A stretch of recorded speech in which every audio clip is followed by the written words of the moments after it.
Thank you, Mr. Chairman. Ranking member, it's great to be with you. Before I begin my remarks, it's important to me to lay down some foundational principles that I believe all of us operate on. And I'll just tell you personally, I have great respect for the Chinese people, the Chinese culture, the Chinese history. And I just want to make sure none of this morning is about any of that, but rather a dictatorship that is as hard on their own people as they are on other people. So let me jump in. Today I introduced a bill aimed at increasing pressure on Chinese, the way they address the theft of our IP. IP theft is one of the top issues I hear back about in my district, small businesses to big businesses across the top. And I understand it's estimated that we lose about $600 billion annually to this. So, Mr. Mattis, to what extent is China's IP theft explicitly backed by the government as a state-sponsored initiative? Is it actively pursued by the government as a strategy, or does the government simply turn a blind eye as long as it targets Americans? It is a policy that is backed both by the party and the state, and that party and state organizations are both involved in actively organizing people to conduct that theft, in creating, for example, one of the latest innovations is overseas innovation centers to fund partnerships. And this is a constantly sort of morphing problem that we cut off one avenue and another one pops up. They are a creative and prolific adversary, if you will, in terms of finding the holes and trying to keep those things going, especially when they can exploit third countries that may not care as much about the protection of U.S. intellectual property and U.S. technology.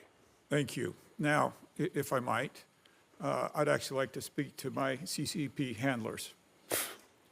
I know you're listening. I know you try to read my emails.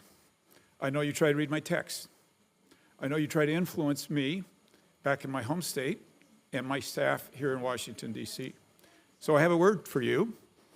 Jui Ting, it's not working. I'm not intimidated, and I will continue to fight for freedom and democracy around the world, especially in Hong Kong and Taiwan. Now, Mr. Mattis, can you help us describe a little bit what subnational influence operations are and the influence that targets people within a state, and how much of the goal is it to influence state and local government, and how much it is to try to influence federal officials? Well, the answer of whether or not it's also to influence the federal government as well as state and local is yes, because I mean, I think how many people in this chamber and in the Senate at large, began their careers as town council members, as state legislators, and others, because there is a natural progression and a natural career path that people hold. And when you look at, the attempt that was widely reported at a House member in the Bay Area, right? They were targeting, the Chinese consulate was targeting a number of different politicians in that area. And in your home state of Utah, they have certainly looked for specific connections back to the PRC and looked for ways to shape government decisions. And one of the other things that you can see there is it can be regulatory. Some states required a change in their laws to allow a Confucius Institute at those universities, so that's occurred. You can see it in terms of trying to push government procurement so that PRC products, rather than, from Huawei, from Lenovo, from others, rather than others that might be safer, are put into government.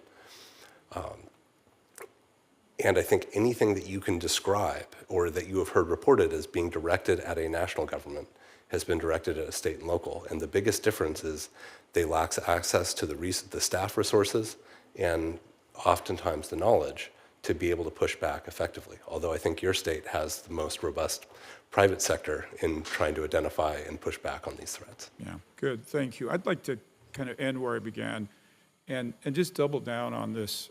Like, my goal is that we have a strong, productive relationship with China. We don't need to be at odds, but it has to be a relationship that's on the equal. You can't steal our intellectual property. You can't take advantage of our businesses and expect us to have the type of relationship that we need to have for not just us, for them, and for the entire world. And so thank you all. Thank you for this hearing, and I yield my time.